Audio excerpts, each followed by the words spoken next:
Jesus, Maria e José, conosco caminha. Olá, seja bem-vindo, seja bem-vinda ao podcast Sagrada Família. Este que é um programa da Paróquia de Três Coroas. Eu sou o Gilce Lourenço, pesquisador, escritor e consultor na área do desenvolvimento humano e empresarial. Desde já quero agradecer você que está nos assistindo. Também quero agradecer as pessoas que nos ajudam aqui nos bastidores, a Dani, a Renatinha, a Sofia. Queremos agradecer também a comunidade que tanto apoia esse programa. E o nosso querido seminarista Pedro, que hoje não pode estar presente, mas deixo já o abraço para ele e espero que no próximo programa ele esteja aqui conosco.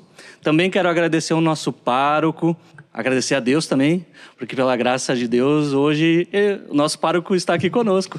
Seja bem-vindo, padre. Obrigado, agradeço a todos aqueles que estão nos assistindo, aqueles que estão também participando, agradeço a toda a equipe que também está como que em torno a essa mesa, né, preparando esse ambiente, né, esse espaço, né, para poder divulgar, né, a fé católica. Amém. Então estamos no mês das vocações e hoje então como tema dentro desse mês das vocações vamos falar do sacerdócio. Por isso então o convite do senhor estar aqui. E antes de nós entrar nesse tema, eu gostaria de convidar o senhor para a gente fazer uma oração. O senhor pode conduzir, por gentileza? Uhum. Em nome do Pai, do Filho e do Espírito Santo. Amém. Vinde, Espírito Santo, enchei os corações dos vossos fiéis e acendei neles o fogo do vosso amor. Enviai o vosso Espírito e tudo será criado, e renovareis a face da terra. Leitura da primeira carta de São Pedro, capítulo 2, versículos do 5 ao 9. Do mesmo modo, também vós, como pedras vivas, prestai-vos à construção de um edifício espiritual para um sacerdócio santo, a fim de oferecerdes sacrifícios espirituais aceitáveis a Deus por Jesus Cristo. Com efeito, nas Escrituras se lê: Eis que ponho em Sião uma pedra angular, escolhida e preciosa. Quem nela crê não será confundido. Isto é, para vós crerdes, ela será um tesouro precioso, mas para os que não creem, a pedra que os edificadores rejeitaram, essa tornou-se a pedra angular, uma pedra de tropeço e uma rocha que faz cair. Eles tropeçam porque não creem na palavra, para o que também foram destinados. Mas vós sois uma raça eleita, um sacerdócio real, uma nação santa, um povo de sua particular propriedade, a fim de que proclameis as excelências daquele que vos chamou das trevas para a sua luz maravilhosa. Vós que outrora não eres povo, mas agora sois o povo de Deus, que não tinhas alcançado misericórdia, mas agora alcançastes misericórdia. Palavra da salvação. Glória a vós, Senhor. Eu quero começar então dentro desse tema falando um pouquinho, tentando entender bem com o senhor, quando que surgiu a vocação sacerdotal? Como é que o senhor poderia trazer para nós assim essa parte? Isso, como estamos no mês vocacional, nada melhor do que também, né, a cada semana refletirmos um pouco sobre as vocações, né, já conhecidas, né, e uma delas, né, que também é importante, que é a vocação sacerdotal. E minha pergunta que de fato sempre fica, né, como surgiu a vocação sacerdotal, né, onde teve início? Claro, se a gente formos pegar o Antigo Testamento, vamos ver que lá também encontramos a palavra sacerdote, né, o sumo sacerdote, enfim, e lá, né, já encontramos também o ofício também desses sumos sacerdotes. E qual era o ofício, né, qual era a atribuição desses homens, né, que eram confiados também a Deus, por Deus? A primeira era oferecer sacrifícios, né, segundo cuidar da liturgia, né, das celebrações, né, que eram feitas e realizadas junto ao povo. Sim. E ao mesmo tempo também era ser como que um intermediador entre Deus, né? Então vemos muitas vezes, por exemplo, Moisés, né, intercedendo em favor do povo, né? O povo muitas vezes cabeça dura, infiel, muitas vezes agindo, né, de má fé, e Moisés, né, como que tentando, né, intermediar, como que tentando apaziguar, né, toda aquela situação. Sim. Então a gente vê, né, já no Antigo Testamento a palavra sacerdote aí presente. Temos, portanto, né, a partir de Araão, né, junto com seus filhos, né, esse sacerdócio levítico, né, que é um sacerdócio hereditário, né, que passa de pai para filho, né, que então recebem essas atribuições. Mas com Jesus Cristo, né, o sacerdócio se configura de uma forma um pouquinho diferente. Né? Jesus, ele é o sumo sacerdote por excelência, como acabamos também de ouvir na primeira carta de São Pedro. Né? Ao invés de oferecer sacrifícios de animais, ele oferece-se a si mesmo. Né? Então, algo completamente diferente e novo. E agora, a partir de então, o sacerdócio ele não é mais hereditário de pai para filho, mas sim ele é uma vocação, é um chamado, Deus que chama. Né? Deus que chama aquele jovem, né, para trilhar esse caminho, né, e assumir também essa responsabilidade, né, de oferecer a Eucaristia, de perdoar pecados, né, enfim, né, de colocar-se à disposição e a serviço do povo de Deus. E é claro que nós vemos tudo isso, né, na Quinta-feira Santa, né, quando é instituída a Eucaristia. Né, lá Nosso Senhor tem o lava-pés e também tem a instituição da Eucaristia, onde ele chama os 12 apóstolos, né, inclusive Judas Iscariotes, e institui aqueles homens como sacerdotes. Né, quando ele oferece o pão como seu próprio corpo, quando oferece o vinho como seu próprio sangue, e ele diz, fazer isto em memória de mim. Né, como que dizendo, olha, vocês são sacerdotes. Né, vocês deverão fazer isso. Né, não atribui ou não dá essa função, né, para outras pessoas, né, para os seus seguidores, discípulos, mas sim para os apóstolos, para aqueles homens a quem ele, né, quis fazer essa última ceia. Então ali, justamente nesse momento, né, da instituição da Eucaristia, que ele também institui os sacerdotes e dá a eles essa atribuição, né, muito importante. Claro que depois de tudo isso, né, ao longo do Novo Testamento, portanto, né, logo após, né, a ascensão de Jesus, nós vemos então a igreja ela como que caminhando, e acabamos como que percebendo também no Novo Testamento a igreja ela se expandindo muito. E aqueles homens eles já tinham dificuldade de fato de poder alcançar, né, fazer com que a mensagem, a palavra de Deus alcançasse, né, outras regiões. Então, pela imposição de mãos, como a gente pode ver em Atos dos Apóstolos, né, no capítulo 6, ou também na primeira carta a Timóteo, né, vemos que através da imposição das mãos, né, aqueles apóstolos iam como que ordenando novos sacerdotes para poder então também exercer esse ofício, esse ministério de pregar a palavra, né, de levar a mensagem de Deus, mas também de trazer o Cristo Eucarístico também aos corações daquele povo, daquela nação. Entendi. Então, vamos ver se eu entendi bem. Né? O sacerdote já existia de uma certa maneira no Antigo Testamento. O senhor falou de Moisés, falou de Arão, que passava de pai para filho, então.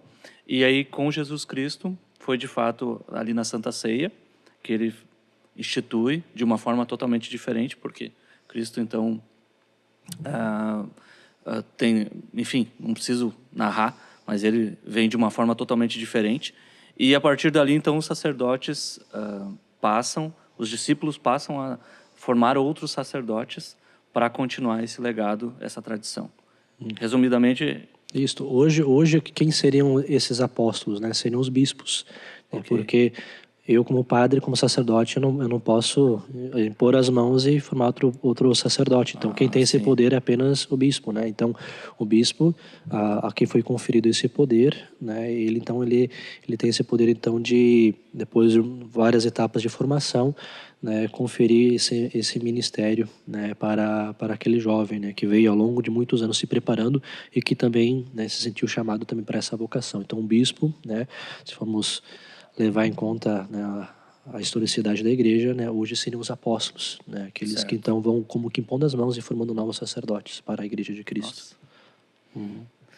Que legal. Que bonito também entender que a tradição vem dando continuidade e se organizando cada vez mais, porque, como o padre disse, foi crescendo, né? Foi crescendo, a igreja foi expandindo e precisou manter aquilo que era o que Jesus instituiu de uma forma organizada. Então, legal. E existem, então, diferentes tipos de padre? Temos, geralmente o pessoal confunde um pouquinho, né, o que é um padre, o que é um frei, né, e o que é um monge, né? Sim. Então, às vezes, conseguem identificá-lo sim pelas vestimentas, né, que eles acabam usando, né? Sim. Então o padre é aquele que chamado por Deus, né, para que ele recebe a ordenação sacerdotal, né, primeiro, claro, a diaconal, depois a sacerdotal, e que está a serviço da igreja. Então eu, como padre Ezequiel, né, eu estou a serviço da igreja. Então eu já passei por algumas paróquias e onde quer que o bispo acaba como que me delegando, né, dando essa autoridade para poder administrar os sacramentos e ao mesmo tempo proclamar a palavra, então ele vai me enviando, né, de paróquia para paróquia, né? Então Sim. eu devo obediência a ele, né? Então Sim. tanto é que no dia da ordenação nós fazemos esse voto de obediência ao nosso bispo, Sim. ao que está nos ordenando, mas também aos nossos sucessores, né? Aqueles que Sim. virão depois dele, né? Tanto é que quem me ordenou foi Dom Zeno, então hoje eu devo obediência a Dom João. Sim. E, claro, o pessoal confunde um pouco a diferença. Então, o padre então, é aquele que é ordenado e colocado a serviço do povo, né? Então, ele está sempre dentro de uma diocese, né? Geralmente numa paróquia, né? Procurando anunciar a palavra, levar os sacramentos, atender o povo, sempre está a serviço. Né? Temos também, né, o frei, né, que é um religioso, né, geralmente da ordem mendicante, né, que eles fazem voto de pobreza, né, Sim. então eles fazem voto de pobreza e vivem, né, junto com outros irmãos. Também são conhecidos como frades também, muitas vezes chamados desta maneira também, né, Sim. mas nem Frei ou frade. frei ou frade. E também temos os monges, né, que vivem, né, dentro do mosteiro, né, então Certo. eles vivem uma vida mais ascética, né, mais contemplativa. Claro, tanto monge como frei ou frade, né, eles não são obrigatoriamente sacerdotes, né? Sim. Eles o são na medida em que se sentirem chamados e se a congregação delas precisar de um sacerdote para poder celebrar missa dentro do monastério ou então dentro da congregação religiosa. Então, Sim. o frei e o frade, né, eles nesse sentido seriam aqueles que a gente vê vários, né, que fundaram às vezes instituições religiosas que atendem, por exemplo, os doentes, os idosos, as pessoas carentes, ou até Sim. mesmo vemos outros religiosos empenhados em missões, né, como aconteceu Sim. com os jesuítas aqui no Brasil, Sim. né. Mas temos os monastérios, né, que são os monges, né, que estão nos monastérios que têm uma vida mais contemplativa, né, como por exemplo os carmelitas, né, então eles ficam como que dentro daquele espaço, né, reservados, né, Tem menos contato com Com o a mundo, vida é. ativa fora, né? Isso. Do monastério. Isso é uma vida mais ativa e outra mais contemplativa, né? Certo. E nesse sentido, então, o que o senhor explicou agora, existe, então, os padres, como o senhor falou, o senhor que está dentro de uma diocese, deve obediência ao bispo. Aí tem os freis ou frades que podem ou não ser padres, isso depende se a ordem deixar, e se ele passar pela caminhada que um padre passa. E assim também um monge, então. Isso. Pode ou não ser. Então, é nesse sentido. Muito interessante porque, às vezes, a gente fica bem pensativo. Eu olhava assim e pensava, tá, que nem vamos pegar o Frei Gilson, né, o famoso Frei Gilson. Eu olhava assim, tá, mas é padre? Faz as coisas do padre ou não? Então, a gente vai entendendo a separação, que às vezes é difícil, quando a gente não olha com calma, né? Parece que todo mundo pode fazer tudo, mas não é, né? As diferenças, né? Há diferenças, verdade. E dentro desse caminho, né, que um padre tem que percorrer, como é que foi o seu chamado, Padre Ezequiel? Hoje, né, eu nasci, evidentemente, né? E eu não nasci aqui no Rio Grande do Sul, eu sou natural de Santa Catarina, numa cidade chamada Cunhataí. Né? Ninguém conhece, na verdade, né? Sempre quando eu falo, ninguém sabe, né? Por acaso, o senhor sabe que a minha família acabou parando lá por causa de uns parentes, né? Eu falo já isso. Mas, enfim, né? Então era uma cidade interior. E a minha vocação surgiu, né, praticamente ali, já aos 5 anos de idade. Né? Claro, muitos são já chamados um pouco mais velhos, né? Como o seminarista Pedro, como comentou, talvez já em algum momento haverá de comentar também. Mas a minha vocação já começou aos 5 anos, então um pouco antes também. Né? Minha mãe conta uma vez que ela estando grávida, né, meu pai e minha mãe eram colonos, né? Então eles... Né, tinha toda a lida, né, de tirar o leite da vaca, de dar pasto para os animais, enfim, de acordar cedo para poder dar o trato para os animais, enfim. E no dia da mãe acordou, né? Ela me conta que esqueceu naquele dia de amarrar as pernas, né, do animal, né, da vaca. E a vaca, acho que pelo jeito não gostou de tirar leite naquele dia, tá muito cedo, talvez. Sim. E ela teria dado um coice na minha mãe, né, na perna. Então minha mãe, ela disse que, né, voou um pouco longe, assim, né, e ela estava grávida, né, de mim. E ela foi no médico e tudo, né, ela estava com a perna super roxa, né, teve um forte impacto, né, e teria dito então que o médico, né, pedisse que então que rezasse, né, que Sim. daqui a pouco eu poderia nascer com algum problema, né. Sim. E então o pai e a mãe começaram a rezar, né, sempre confiando na providência, confiando em Deus e né, depois alguns meses depois então eu nasci, né, essa criatura bonita aí, né? Então, enfim. O senhor nasceu com... O que afetou, ninguém sabe até agora. Eles dão uns coice, né, eu acho que é a sequela do... A sequela do coice da vaca. Então daí... E aí, nesse momento, o senhor, então... A mãe do senhor fez alguma promessa? Não fez uma promessa. Ela a partir daquele momento, né, ela intensificaram apenas sua oração e o meu desejo pela vocação, ela foi crescendo, né?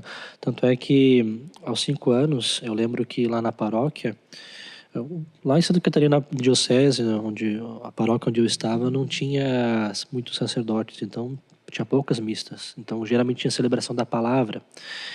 Então, muitas vezes até eu fico me perguntando como é que eu desejei, né, como é que cheguei ao sacerdócio, o desejo de ser sacerdote, ser padre, se praticamente nunca vi um padre, né? E, enfim, na televisão muito menos, né? Não assistia muita televisão. Sim. Mas sempre indo para a igreja, né? Sempre tive o desejo, foi crescendo esse desejo, tanto é que muitas vezes lá no fundo da igreja tinha vários papéis, né, de oração, eu sempre levava para casa, né, para rezar, né, em casa. Então, em casa, o que eu fazia, né? Eu lembro ainda hoje, né? Botava a imagem do Sagrado Coração de Jesus na minha cabeceira, de Nossa Senhora, né? E ali então rezava. Né? Eu lia, né? Acho que tinha até uns papéis de aviso, né? Que eu acho que tinha, mas como era criança, 5 anos, já não sabia o que estava fazendo, né? Então, mas eu achava que estava rezando. Sim. E ele então já ia rezando. E teve um dia que, indo para aula, a gente assistiu o filme que estava sendo recém-lançado, Rei Leão, né?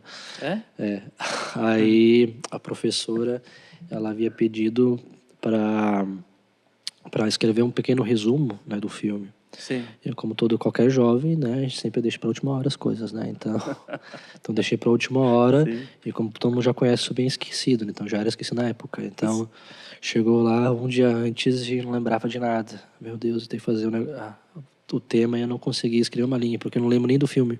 Sim. E aí então comecei a chorar e minha mãe veio ao meu encontro e disse: olha, reza, né, para que Jesus possa te ajudar a lembrar. Então, antes de dormir, fiz minha oração, né, pedindo a Deus para que pudesse, né, clarear minha mente, para poder então lembrar de fato, né, o que eu tinha assistido. E no dia seguinte então consegui, né, então escrever, né, a redação, né. Não sei que nota eu tirei, né, mas ao menos consegui fazer, né. Sim. E depois no ano de 2000, 2001, nossa família veio aqui para Epulti, onde o pai, a mãe e meu irmão ainda vivem, né? Moram ali. Mas logo muito cedo, acho que se não me engano, eu tinha acho que uns 9 anos. E ainda tinha esse desejo, eu tinha recém feito 10 anos, eu tinha recém feito Onda. Né? E no Onda teve uma formação, um encontro onde vieram os Legionários de Cristo, lá de Porto Alegre, dar uma formação sobre vocação. E aquilo novamente despertou no meu coração. Tanto é que daí eles deixaram uns bilhetes, né? Sim. Onde escrevia meu nome, meu endereço e tudo. E um dia, de repente, eles vieram me visitar lá em casa do pai. Mas como aí tentaram convencer o pai e a mãe, mas não deixaram porque estava muito novo. Muito novo. Tinha uns 10 anos apenas. 10 anos. Mas tinha o desejo. Participei de 2 encontros, né? Sim. Então, vocacionais. E no momento em que, né, eles foram como que para decidir, eles pediram então que não seria o momento apropriado ainda, porque achavam que era muito novo, né? Sim. Mas depois, mais tardar, eu comecei a participar dos encontros vocacionais em Dois Irmãos, né? Onde fiz o seminário menor, passei 4 anos, né, no seminário menor. Sim. E entrei, né? Depois fui para o Betânia, né, onde fiz o propedêutico, onde está o seminarista Léo. Sim. Depois São Paulo, fiz 2 anos de filosofia e depois voltei para Viamão, né, onde ia na PUC fizemos a teologia. Né, e depois 1 ano fiz de estágio. E depois desse ano de estágio, que foi lá em São Leopoldo, lá na Campina, no ano seguinte, então, fui ordenado diácono, né, no mês de agosto. E logo no final, então, no dia 21 de dezembro de 2018, padre. Então, já sou padre já faz 6 anos. 6 anos já. Ele tá rindo porque eu tava contando nos dedos, né? Mas Você tudo bem. está contando para ter certeza que era 6 anos, né? E aí, uma curiosidade que me surgiu é quando o senhor... Tá, agora eu vou estudar, vou ser seminarista, a minha carreira, a minha vocação é essa aqui. Como é que foi a reação dos pais, dos amigos? Na escola nunca foi muito bem visto, né?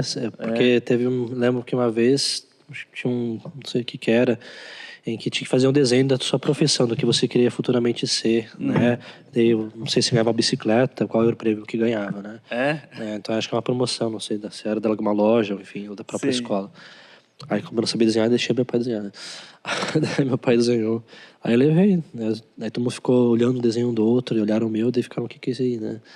Eu quero ser padre. Aí começaram enfim, Nossa. A rir, acho que tinha uns 12 anos, 12 anos já, né? Então começaram a rir e tudo mais, né? E como eu era muito envergonhado, né, na época ainda, né?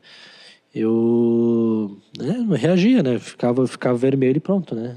Baixava a cabeça baixava a cabeça e deixava rir, enfim, né? Então, até hoje eu tenho alguns colegas, né, da época do ensino fundamental que hoje estão na igreja católica e participam da missa, estão na liturgia, engajados na liturgia, no canto, né? Ou enfim, na leitura.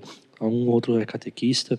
Sim. Então eu vejo que talvez tenha rendido alguns frutos, né? Mesmo no silêncio, né? Ou não ter falado muito grandes coisas, né? Coisas extraordinárias, talvez tenha ajudado também a esses também encontrarem um caminho, né? Na vida deles, né?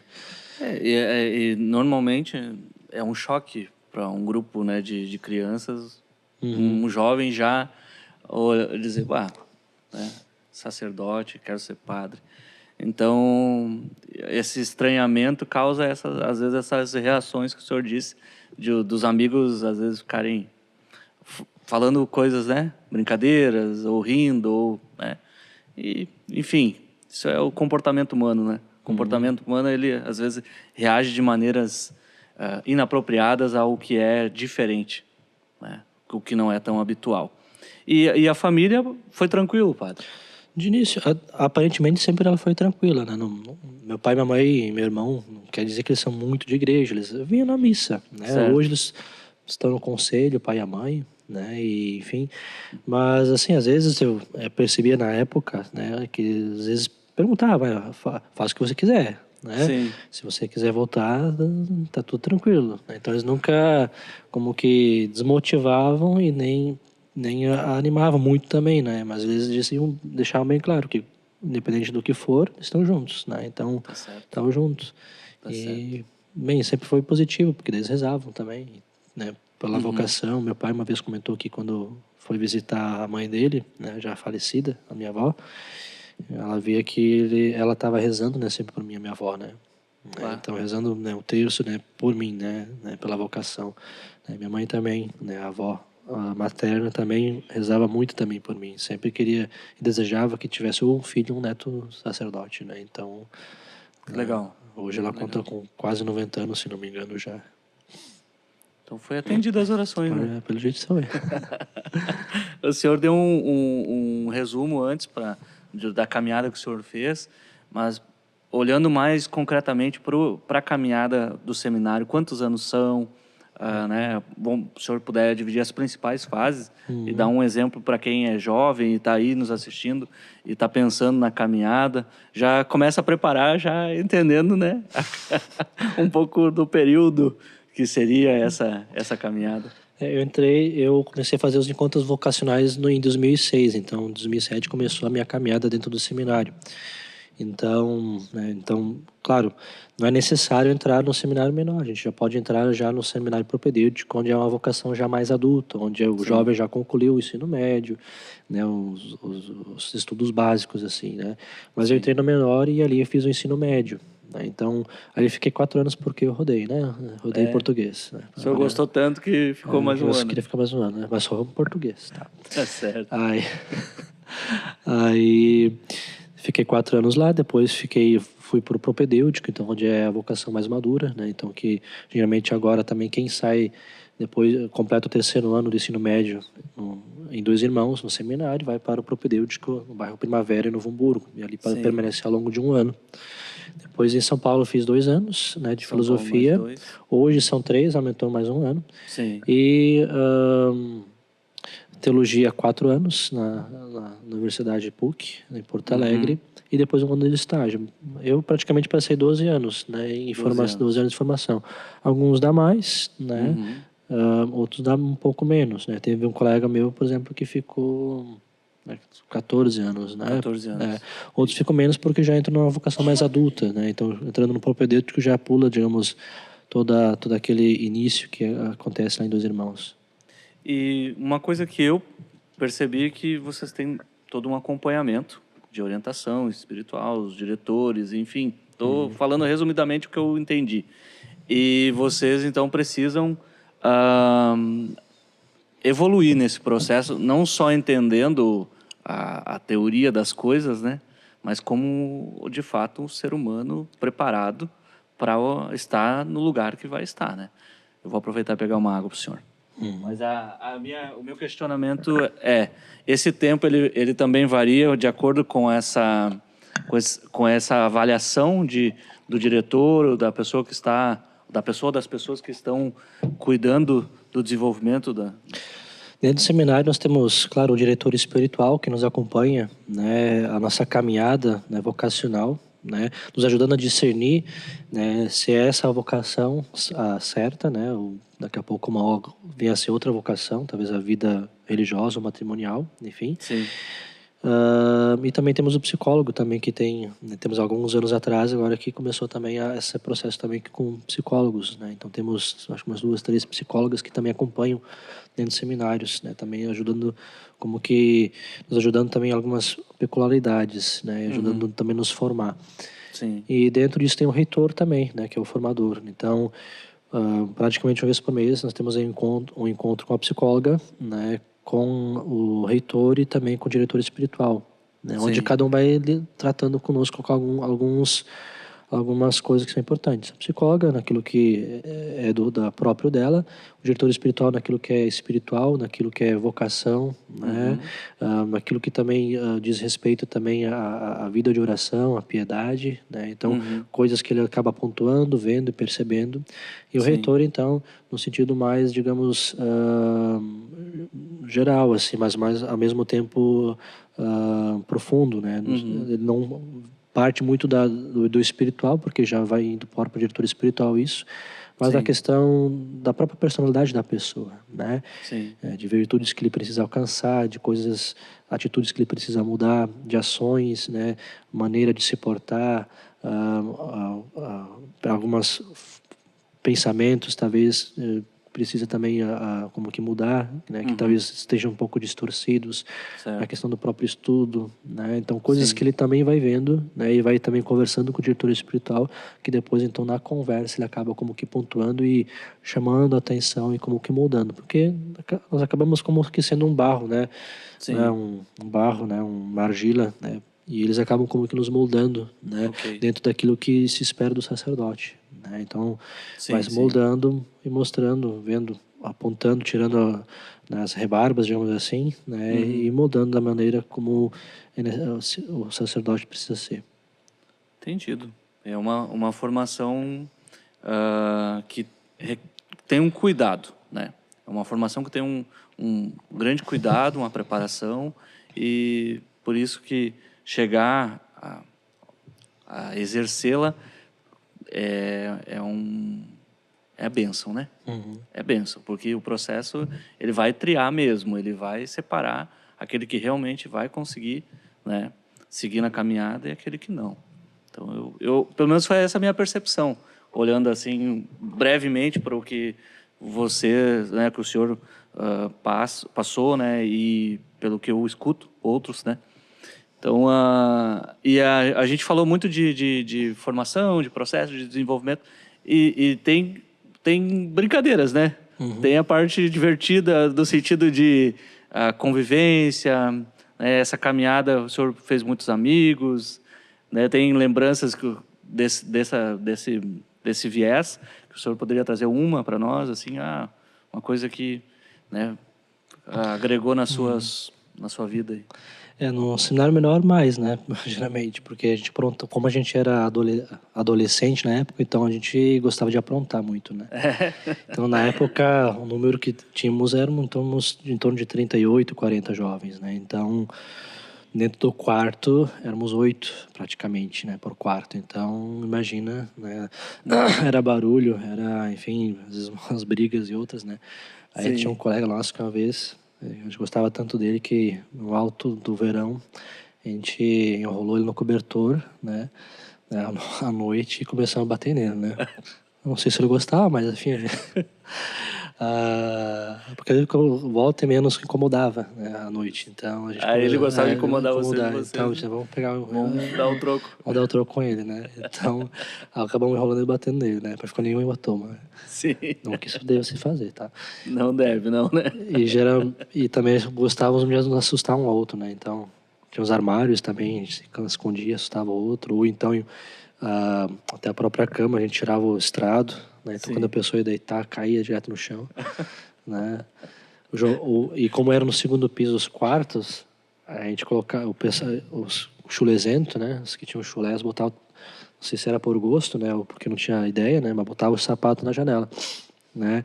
E o vento vinha para todo o quarto, né? Infestava o quarto. Então a gente só dava um toquezinho e caía lá embaixo. Tinha que descer para buscar. Né? Essa é boa, essa é boa. Essa era inteligente, mas era o criativo, né? criativo. Uma vez, não foi na minha época, mas me contaram que uma vez lá, geralmente tem um assistente, né? Que é um seminarista do maior, né? De Viamão. Então, que acompanha também lá no seminário de 2 irmãos. Aí me contaram uma vez que esse seminarista maior, né, o assistente, ele estava passando e vendo que tinha um quarto que não parava quieto, né? Então, mesmo? que não parava de conversar. Aí ele disse, já não estão cansados, então vamos lá embaixo, né? Bota a roupa de esporte e vamos correr. Aí botou lá embaixo os guris para correr no ginásio. E aí ele subiu, né, na casa, né, e esqueceu. Os guris ficaram correndo, claro, uma hora pararam, né, mas passaram a noite dentro do ginásio. No dia seguinte lembrou que tinha colocado os guris lá dentro. Tava trancado, quando foi ver que o quarto não tinha mais ninguém, pensei, eita, velho.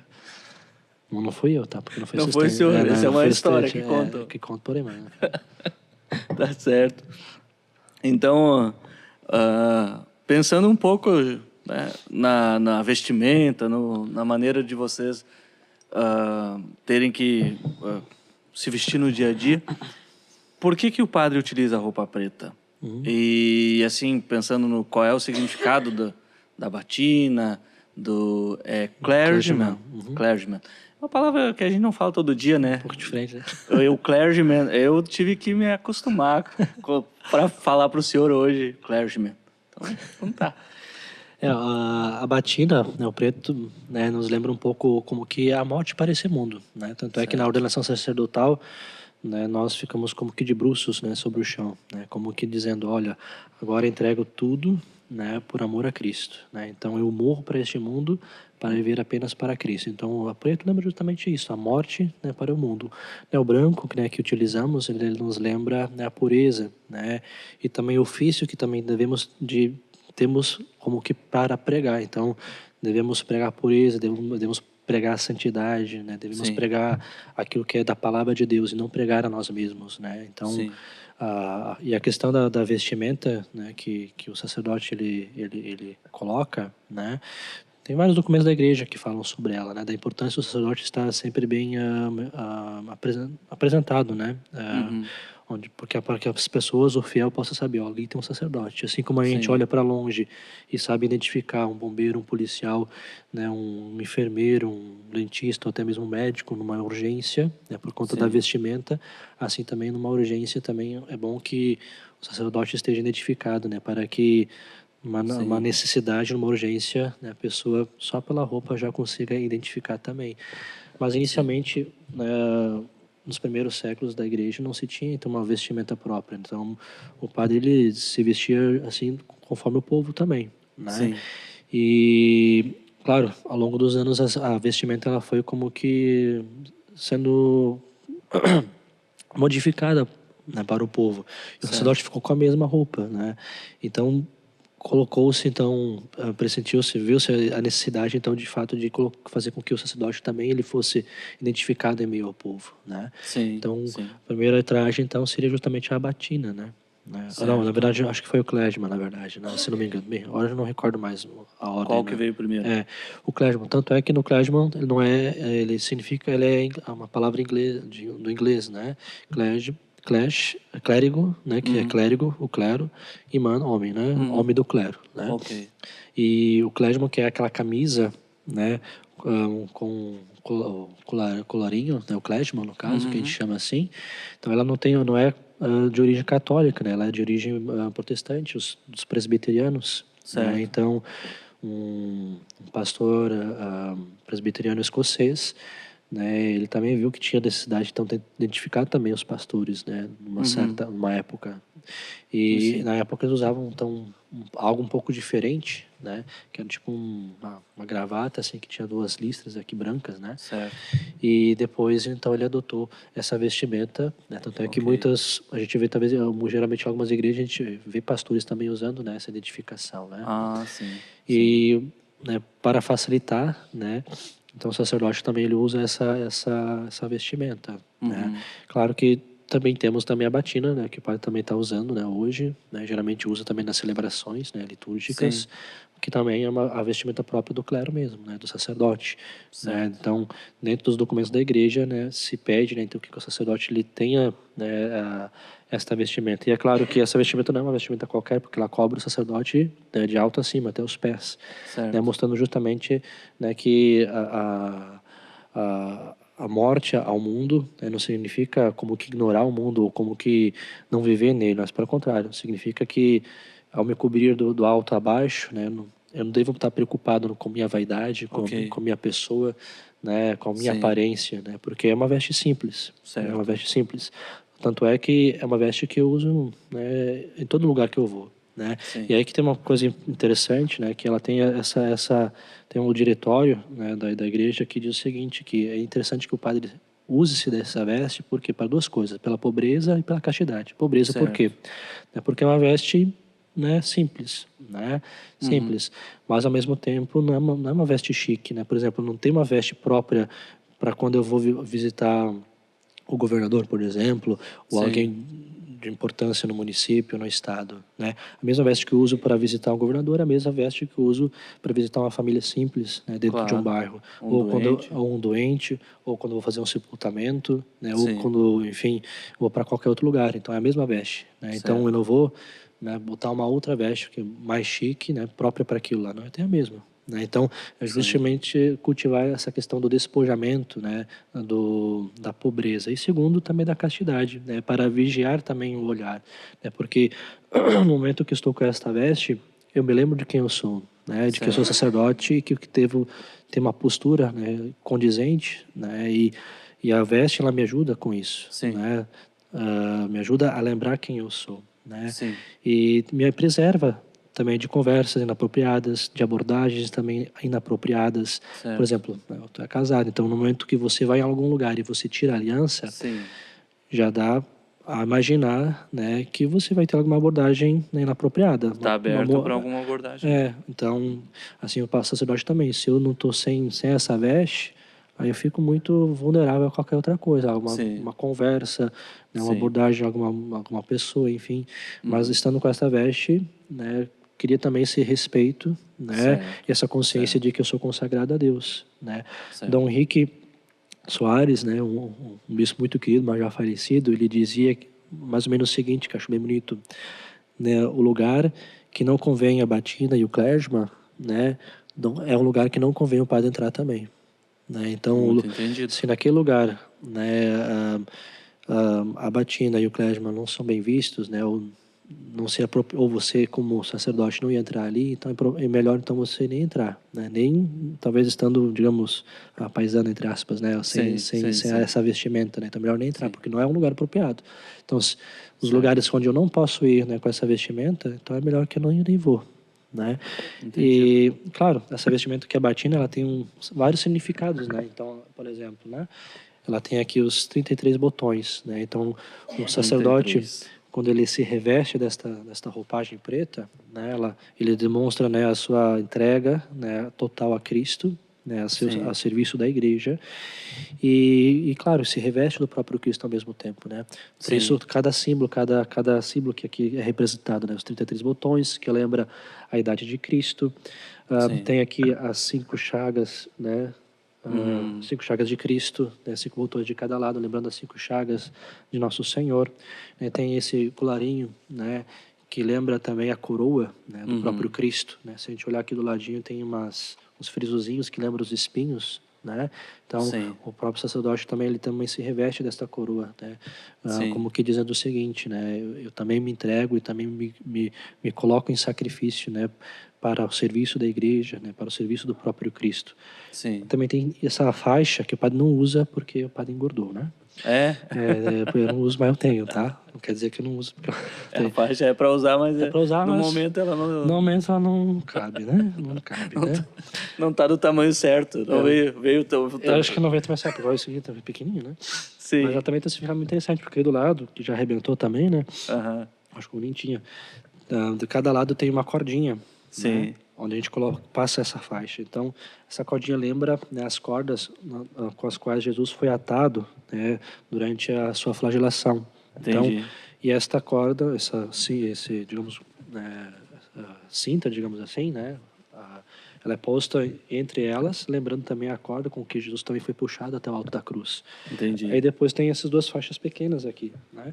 Ela é sempre colocada do lado direito, né, onde Jesus foi ferido. Colocado do lado direito. Então, onde Jesus foi ferido, do seu lado, né, jorrou sangue, né, e água. Por isso são 2 faixas para baixo. Né? Então, sangue e água. Aí sempre colocado do lado direito, por quê? Porque esse é o lado direito, né? Porque foi do lado direito que brotou o senhor está do seu lado esquerdo. É que eu estou olhando para a câmera, né? Sim, a câmera está enganando o senhor. Porque daí o sacerdote coloca, né, justamente lembrando isso. Então, quando o padre, o sacerdote, ele coloca essa vestimenta toda, né, quando cabe nele, né? Quando cabe. Como cabe nele, ele está se revestindo do próprio Cristo, lembrando, né, que ele precisa também como que mostrar também uma certa postura, né, diante também do povo. Certo. Muito bonito. Muito bonito. Se revestir de Cristo. Simples e profundo. Muito legal, padre. E dentro dessa sua vocação, qual que foi a sua maior alegria, ou qual tem sido a sua maior alegria nessa caminhada? Se é uma, são muitas, mas escolhe uma daí. Escolhe uma, então. Uma que talvez venha primeiramente a sua lembrança. Talvez ela engloba muita coisa, né? Ou tudo. Então, a maior alegria é poder ver os frutos, né? Porque, claro, né, a gente planta, né, mas nem sempre a gente vai colher. Certo. Né? Então, é bonito ver que quando você planta, tem coisas que já vão nascendo, né? Já vão brotando e a gente vai colhendo tudo, né? Então, por exemplo, nas paróquias por onde passei, sobretudo aqui, né, é bonito também o engajamento dos jovens, né, dos casais, né, enfim, das pessoas em relação às coisas da igreja, né? A gente vê às vezes uma igreja um pouco, às vezes, as pessoas afastadas, distantes, e agora as pessoas se aproximando. Né? E sim, não somente se aproximando, mas também querendo se participar. Sim. E querer conhecer, né? Querer conhecer mais a fé, se aprofundar um pouco mais na fé. Sim. Mas algo que de fato que também me fez decidir, né, pelo sacerdócio, né? Porque não pensemos que por ter vindo nessa trajetória desde pequeno querer ser padre, não pensa que eu pensei em ser outra coisa também, né? Claro que eu Sim, pensei. passou pela sua cabeça. Então, sempre quis também ser, digamos, trabalhar na aeronáutica, né? Sim. Pilotar um avião, né? Sim, E o que me puxava muito, né, era ser pai, né? Então, ser pai. Sim. Né? Então, isso me levava muitas vezes numa crise, né? Então, porque eu Sim. sabia que o caminho que eu estava trilhando era, né, diferente, né?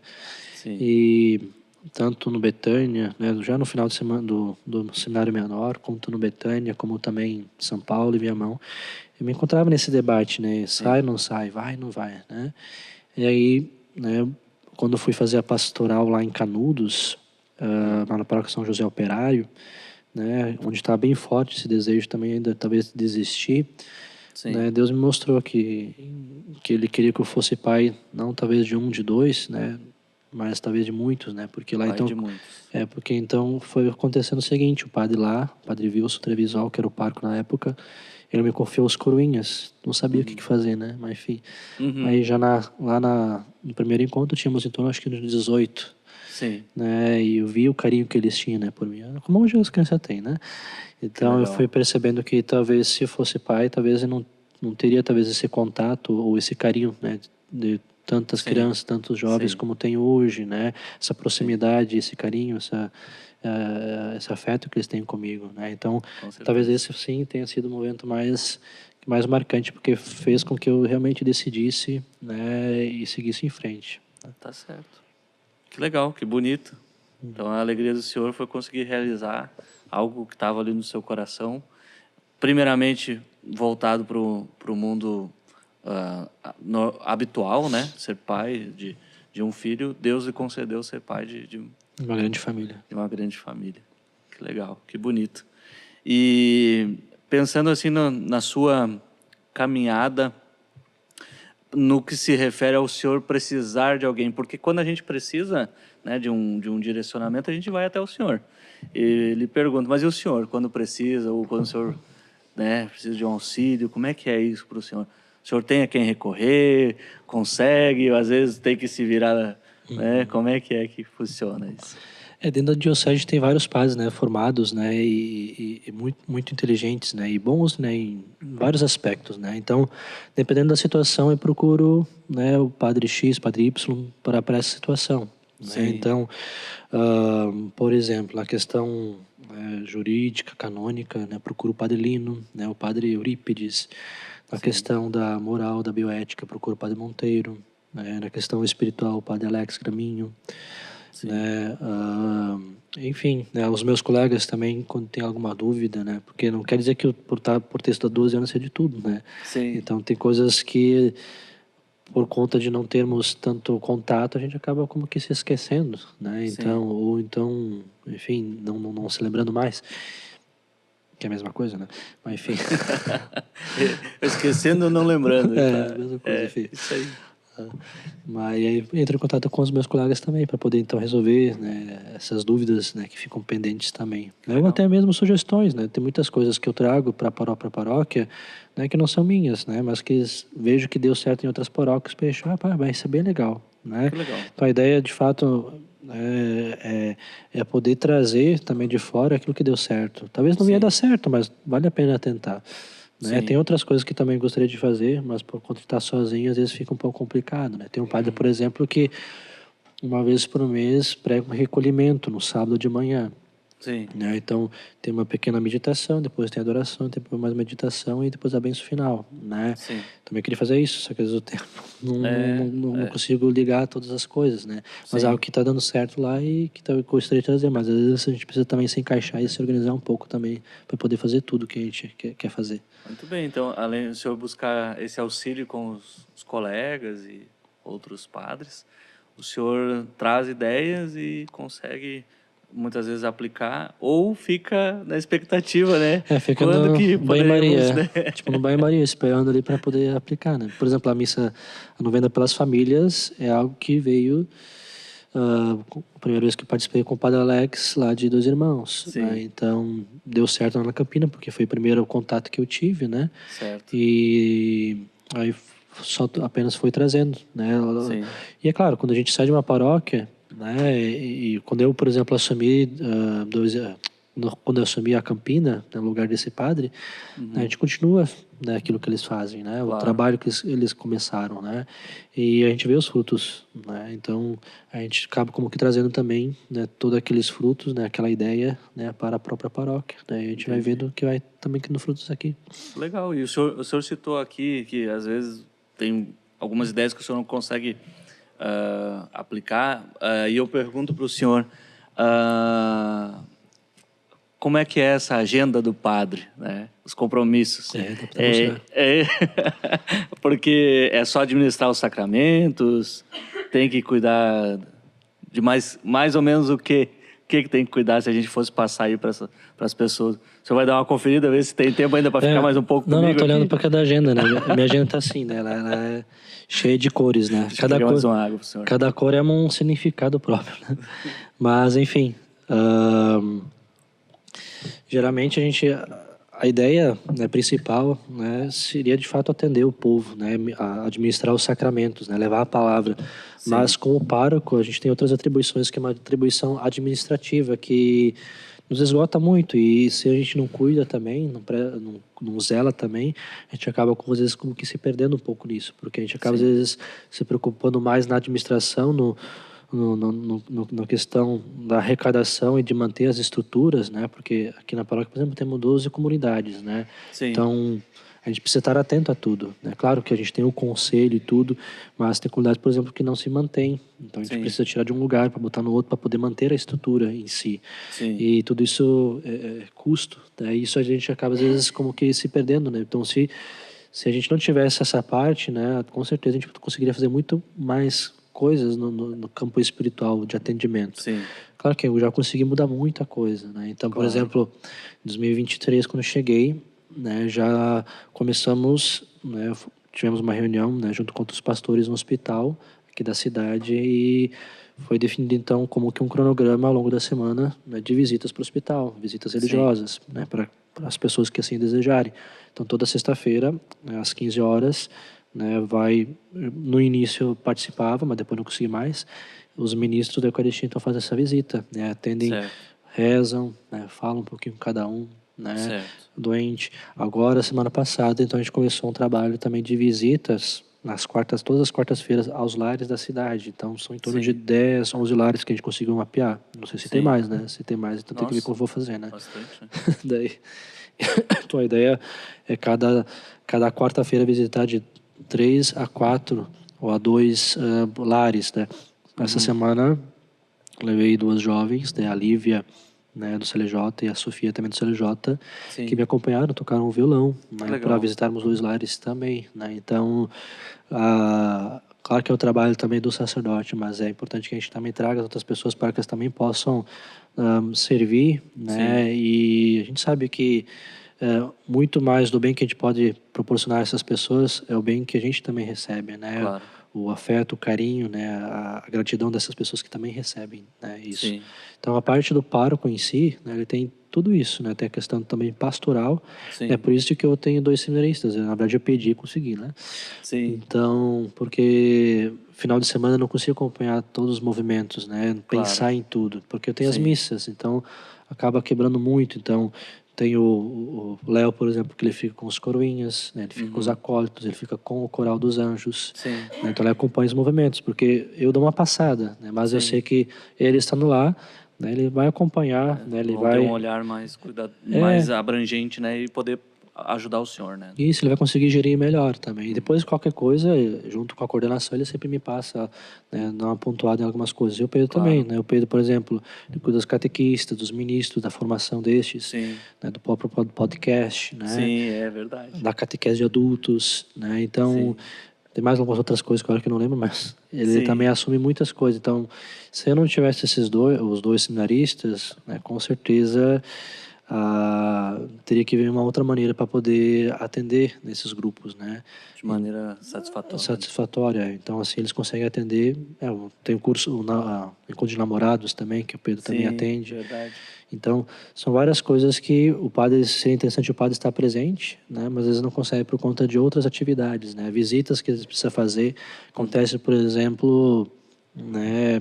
tem agenda à tarde ou pela parte da manhã em que aparece um sepultamento. Sim. Aí tranca a agenda. Então tem que Sim. remanejar aquela visita, né, para aquela família, né, para aquela empresa, aquele comércio, Sim. por conta do sepultamento. Quando tem sepultamento, eu prefiro sempre fazê-lo, né? Sim. Claro, quando eu não estou, por exemplo, estou em Novo Hamburgo, resolvendo algumas questões também da administração, aí eu sempre procuro colocar um ministro, né? Certo. Mas sempre quando estou aqui na paróquia, fisicamente presente, eu procuro sempre atender.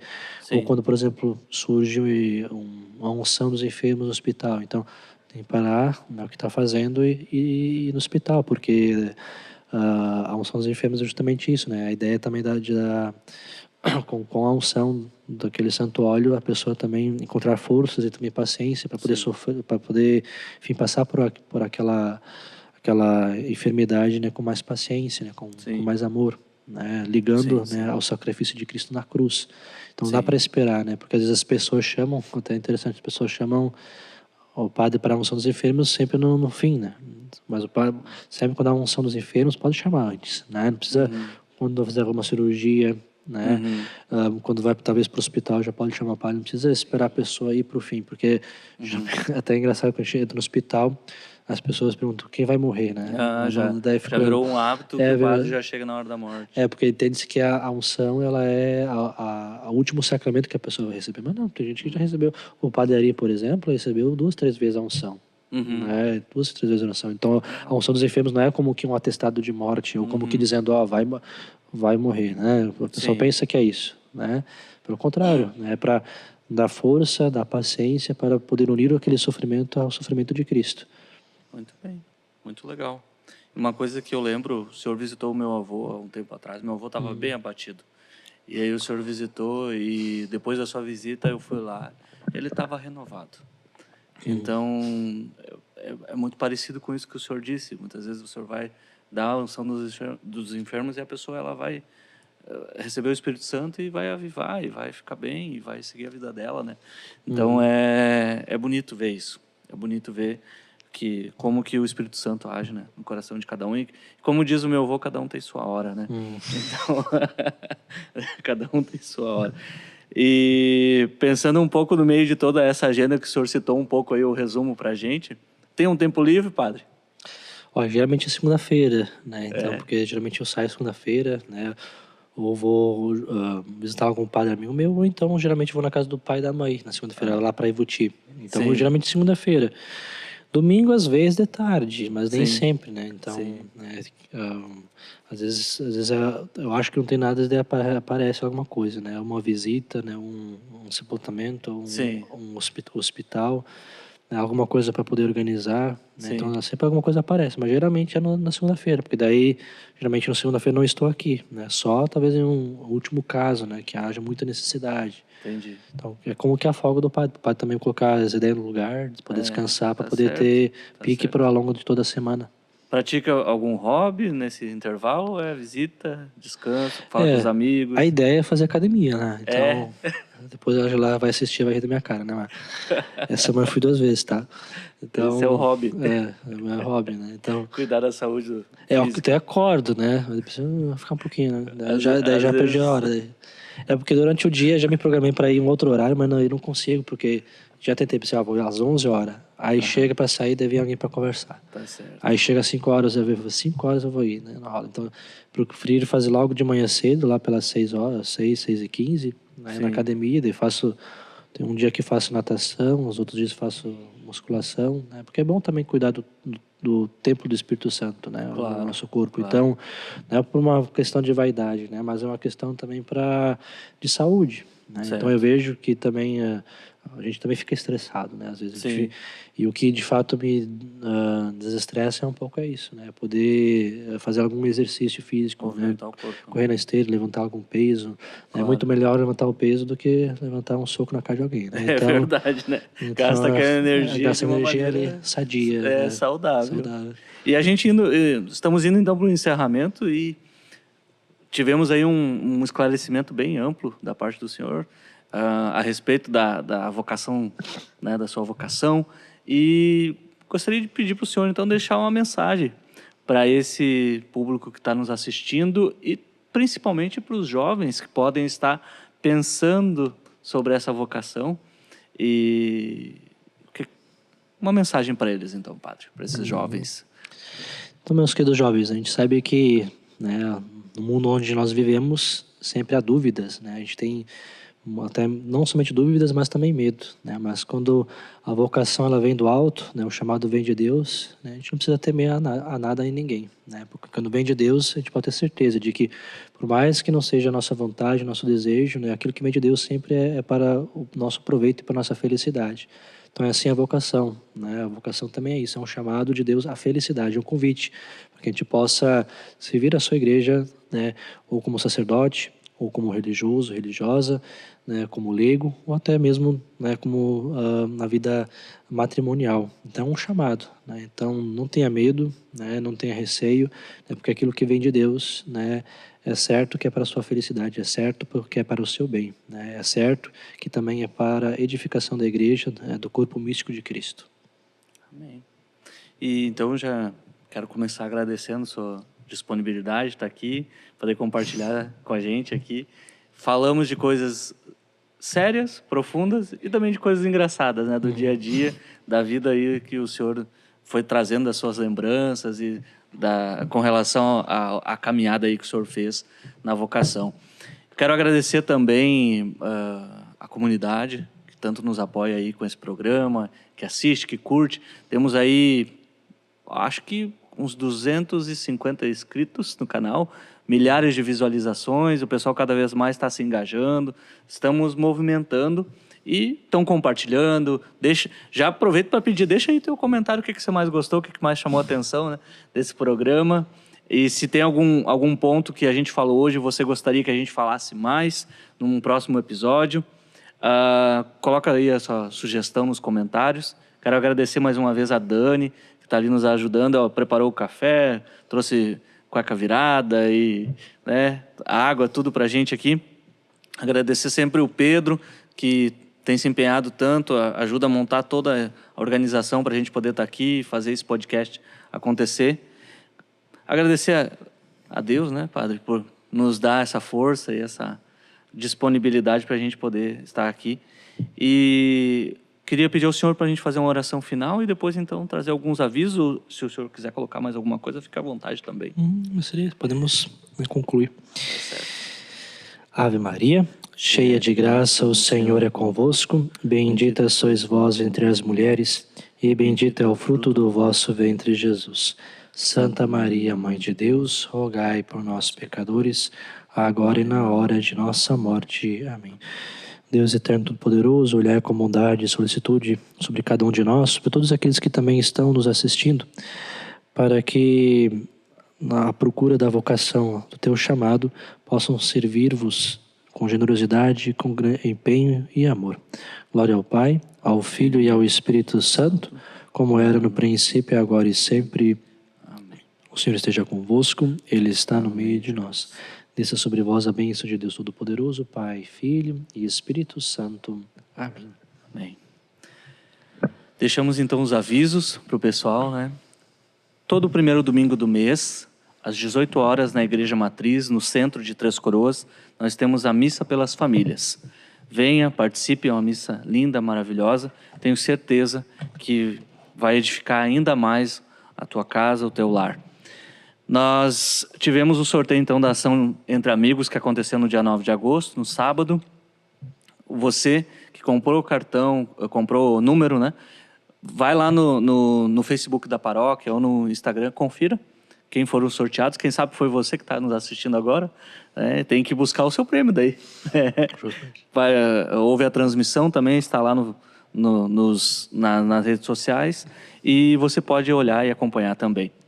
Esse mês de agosto nós temos no dia 30 o aniversário do CLJ, que vai acontecer no Barracão Santa Cecília. Venha participar também conosco, vai ser uma festa muito bonita. O pessoal dos cantos vai estar lá cantando músicas, louvores, adoração. Com certeza vai ser uma bonita reunião entre jovens, famílias, louvando e vivendo esse momento de comemoração dos 30 anos do CLJ, né, Padre? Então, também temos nos dias 22, 23 e 24 de agosto, o ECC, Encontro de Casais com Cristo, que vai acontecer na paróquia de Três Coroas. Se você está assistindo e por acaso ainda não fez a sua inscrição, não sei se ainda dá tempo. Dá tempo ainda. Dá tempo? Se correr, dá tempo. Se correr rápido, vai. Então vai lá na secretaria da paróquia, fala com o pessoal que eles vão encaminhar você. Aí também teremos nos dias 29 e 30, na paróquia de Igrejinha, o Bom Pastor, que é um retiro para casais de segunda união. Então, se você foi casado e agora está numa segunda união, você pode participar de um momento de orientação, de comunhão com Deus e de instrução de como viver esse momento da sua vida. Então, Bom Pastor para casais de segunda união nos dias 29 e 30 na paróquia de Igrejinha. Mais uma vez, peço, curta, compartilhe esse episódio, deixe seu comentário e nos vemos no próximo episódio também, né, Padre? Com certeza. Até o próximo programa. E Deus abençoe. Amém. Obrigado, Padre. Obrigado.